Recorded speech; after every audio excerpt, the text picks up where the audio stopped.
Baca lagi. Kawan-kawan baca dimanapun Anda berada, siapkan posisi nyaman, fokuskan pendengaran, mari baca teks dan suara.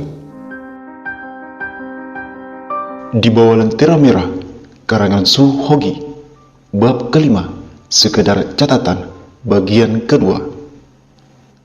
Pengaruh alam tradisional Jawa memang sangat besar pada diri Marco. Ia sendiri adalah seorang yang dididik dalam sekolah Jawa, bersih dari suasana barat dan Islam. Salah satu caranya bila ia menghadapi persoalan sukar dan bila ia ingin mendapatkan ilham. Sikap ini mengingatkan kita pada sikap para resi di dalam alam tradisional Jawa. Marco dilahirkan dan dibesarkan di Cepu, sebuah daerah di mana pengaruh Abangan masih besar. Di daerah inilah pada tahun-tahun awal abad ke-20 timbul gerakan Samin sebagai gerakan tani tradisional. Antara gerakan Samin dan SI Semarang pun terdapat hubungan perasaan. Kaum SI Semarang melihat gerakan Samin sebagai gerakan kaum Kromo seperti mereka juga. Sangat disayangkan bahwa gerakan Samin itu gagal karena pemimpin tidak terpelajar dan tidak melawan secara aktif. Tetapi gerakan yang mulia ini akan lahir kembali dan syarikat Islam akan membantunya. Menurut mereka, gerakan Samin itu berbahaya bagi kapitalisme. Bagi saya, kurang jelas apakah pernyataan itu ditulis sejujur-jujurnya dan dari hati pengarang atau apakah dari Mas Marco. Kapitalisme itu identik dengan segala kepalsuan hidup. Di dalam rakyat, Javanese culture outwinking memuji-muji agama dan ajaran Buddha. Pujian-pujian yang dikeluarkan dengan setulus hati ini bukan hanya sekedar performa saja. Sungguh merupakan keanehan untuk tokoh raksasa organisasi Islam. Sikap tidak mendukung gerakan Islam juga diperlihatkan SI Semarang di dalam tahun 1918 ketika ada seorang menghina Nabi Muhammad dan masa Islam bergerak mendirikan tentara Nabi Muhammad, tetapi SI Semarang menolak untuk ikut serta dengan alasan kebebasan pers. Sikap tidak bergairah pada Islam ini mengingatkan kita pada sikap kaum priai dan abangan masyarakat tradisional. SI Semarang bukan perkumpulan priai, jadi apakah sikap demikian itu bukannya sikap abangan way of life? Benda menulis bahwa signifikasi politik dari tradisional abangan sebagai tempat perekrutan yang mungkin bagi partai-partai anti-muslim termasuk partai komunis tidak dapat lagi diremehkan. Gertz juga berbicara tentang abangan filtration with marxism. Tetapi walau bagaimanapun, persoalan ini masih belum digarap semestinya, dan menarik kesimpulan-kesimpulan yang berani adalah suatu yang berbahaya. Jika kita membaca artikel-artikel tertentu di dalam Sinar Jawa, kadangkala kita akan bertanya apakah isi tulisan ini Marxisme dengan baju Jawa, ataukah Jawa dengan baju Marxisme. Ciri lain dari awal abad ke-20 adalah pendidikan yang dimulai orang Belanda.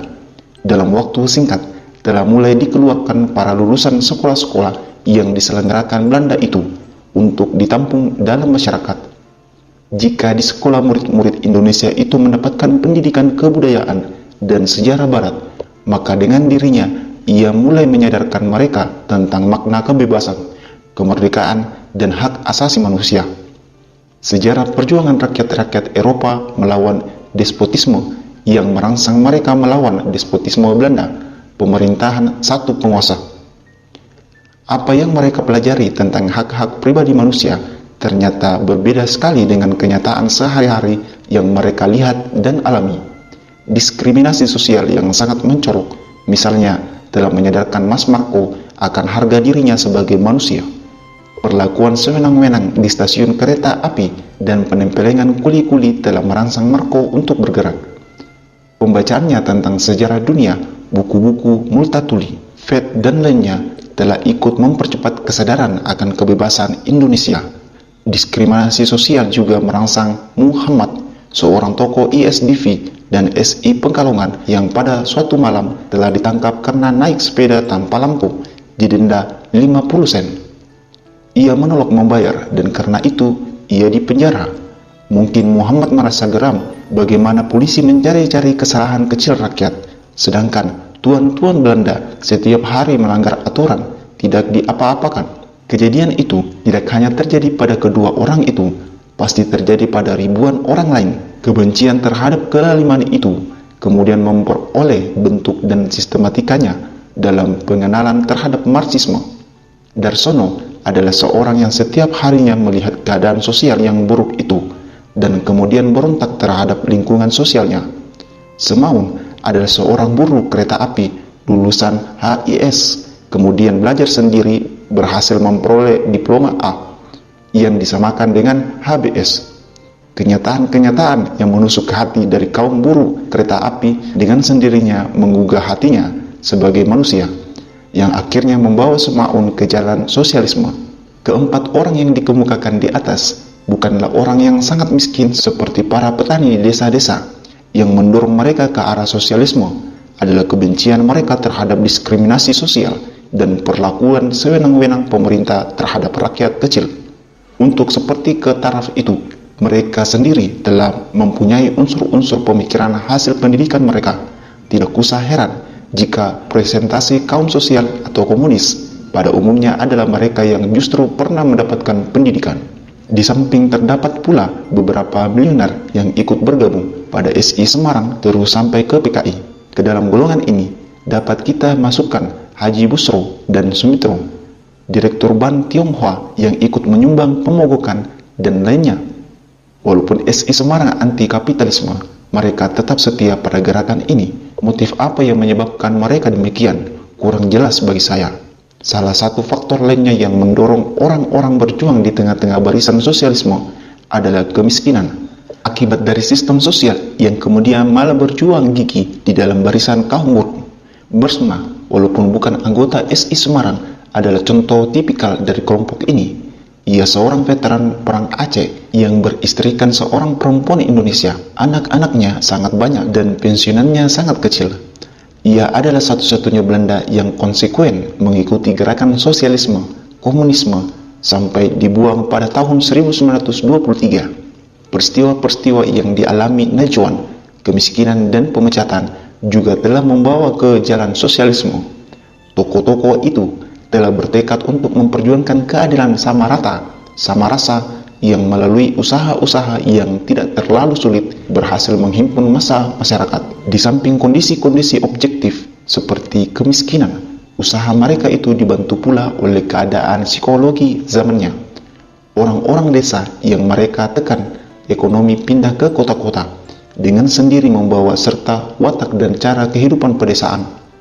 Walaupun mereka tinggal di kota, tetapi sifat gemisha pedesaan masih kita jumpai di dalam kampung-kampung perkotaan. Suasana gotong royong telah dilanjutkan di kota. Ikatan kekerabatan untuk saling tolong-menolong dan berorganisasi disalurkan ke dalam partai dan serikat buruh.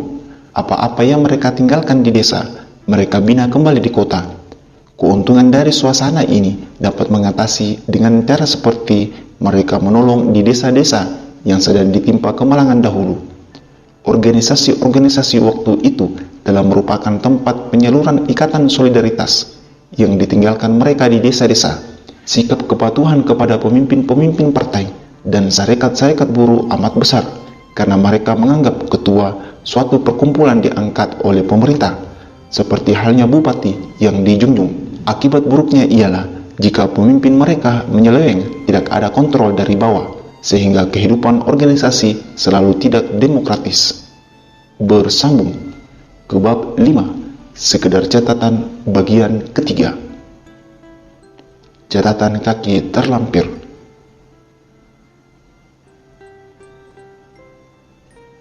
Sekian dan terima kasih. Semoga bermanfaat.